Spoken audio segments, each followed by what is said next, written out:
আসসালামু আলাইকুম। রমজান মাসে নাকি শয়তানকে আল্লাহ পাক বাইন্দা রাখে। শয়তানরে বান্দার আগে শয়তানের ক্ষমতা শয়তান বাংলাদেশের ব্যবসায়ীদের কাছে হস্তান্তর করা যায়। বাস্তব কথা যেটা, আল্লাহ পাক শয়তানকে রমজান মাসের জন্য বাইন্দা রাখে, আটকে রাখে। কিন্তু শয়তানকে আটকানোর আগে শয়তান কি করে? শয়তানের যত শয়তানি ক্ষমতা আছে সব ক্ষমতা বাংলাদেশের ব্যবসায়ীদের কাছে হস্তান্তর কইরা তারপরে শয়তান যায়। কথাটা কেন বলছি জানেন?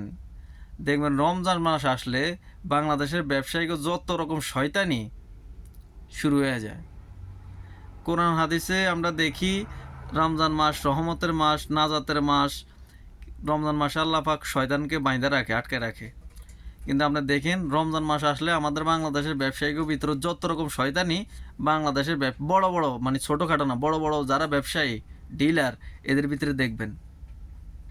তাও কিভাবে শয়তানি করে দেখবেন, লাম্বা জুব্বা গায়ে, টুপি মাথায়, সাদা দাড়ি, আবার রঙিন দাড়ি, মেহেন্দি দেওয়া, লাল করা, থুতু করে স্যাপ ফালায়, রোজা, পাঞ্জাবি টুপি।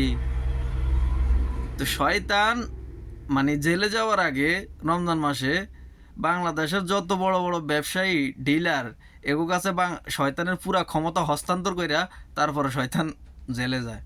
আল্লাহ মাফ করক, মানে কথাটা এই কারণে বলছি আর কি, যে আল্লাহ পাক শয়তানকে রমজান মাসে আটকে রাখে, কিন্তু শয়তানের পুরো শয়তান কি বাংলাদেশের বড় বড় ব্যবসায়ীর কাছে হস্তান্তর কইরা তারপরে শয়তান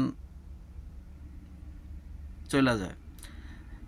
তাহলে দেখেন, রমজান মাস আসলে বাংলাদেশের যারা বড় বড় ব্যবসায়ী মানে যারা ডিলার বা যারা মাল মজুত করে, শুধু কাল মালের দাম বাড়ায়, যে মাল মজুত করে মাল আটকায় কোন মালের দাম কিভাবে বেশি বাড়ানো যাইব, আবার কোনটার বেশি টাকা মানুষের থেকে নেওয়া যাইব। রমজান মাস মানুষের দুর্বলতা আছে, আবার এরা দেখবেন লাম্বা টুপি পাঞ্জাবি গায়ে দি বড় বড় কথা বলে, মানে একবার রোজাদার, আবার এদেরকে বলে মানুষ বিশিষ্ট ব্যবসায়ী। থু তোদেরকে, মানে স্যাপ দিলেও কম হয়ে যায় এসব ব্যবসায়ীদের উপরে। এগুলো বিশিষ্ট ব্যবসায়ী না, এগুলো বিশিষ্ট বড় শয়তান। কেননা রমজান মাসে আল্লাহ শয়তানকে আটকে রাখে, আর শয়তানের যত রকম শয়তানি আছে এগুলার ভিতরে থাকে। এটা হইলো বাংলাদেশের ব্যবসায়ী। নাহলে রমজান মাসে ম্যাজিস্ট্রেট নামে যে মালের দাম তোমরা সিন্ডিকেট করে বাড়াই দিছ, আর তোমরা ম্যাজিস্ট্রেটের উপরে আক্রমণ করো। এই বেটা কি বেটার উদ্দেশ্যে নামছে? জনগণের স্বার্থে নামছে। এটা হইলো বাংলাদেশের ব্যবসায়িক শয়তানি। এরা নাকি আবার বিশিষ্ট ব্যবসায়ী। কোনো জায়গায় আপনার অনুষ্ঠান হইলে, কোনো কিছু হইলে বলে যে আমাদের মাঝে উপস্থিত আছেন বিশিষ্ট ব্যবসায়ী, কসাই, দুর্নীতিবাজ এবং কি শয়তানের আলী বাবার এবং কি ইবলিশ শয়তানের বাবা উপস্থিত। সবাই চিন্তা করে বাড়াবাড়ি বিশিষ্ট ব্যবসায়ী হাজির, কিন্তু এরা হইলো বিশিষ্ট ইবলিশ, বিশিষ্ট ইবলিশ শয়তান। ইবলিশ শয়তানের যত ক্ষমতা আছে এরা কি করে রমজান মাসে আসার আগে এরা জানে ইবলিশ শয়তান জেলে চলে যাইব। ইবলিশের যত ক্ষমতা আছে বাংলাদেশের ব্যবসায়ীরা, বিশিষ্ট ব্যবসায়ীরা এইসব ক্ষমতা নিয়ে নেয়। আরব গল্ফে আছি, বিদেশে দেখি রমজান মাস আসলে এইসব দেশে মার্কেটে প্রতিযোগিতা লাগে যায়, মানে অফারের উপর অফার, অফারের উপর অফার, অফারের উপর অফার, কম দামে মাল দেয়।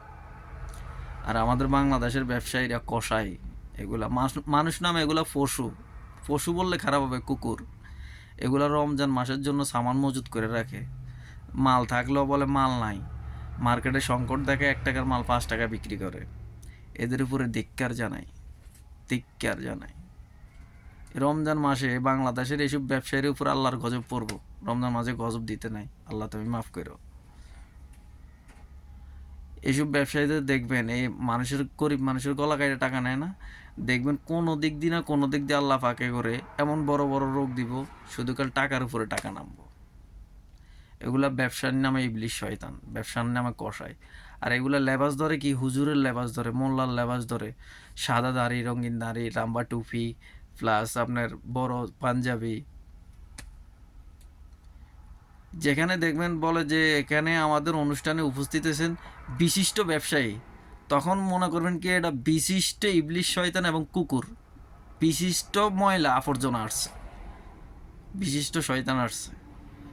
আপনি যদি সরাসরি কিছু তো নাও বলতে পারেন, মনে মনে ঘৃণা করবেন, ধিক্কার দিবেন, স্যাপ দিবেন এগুলারে।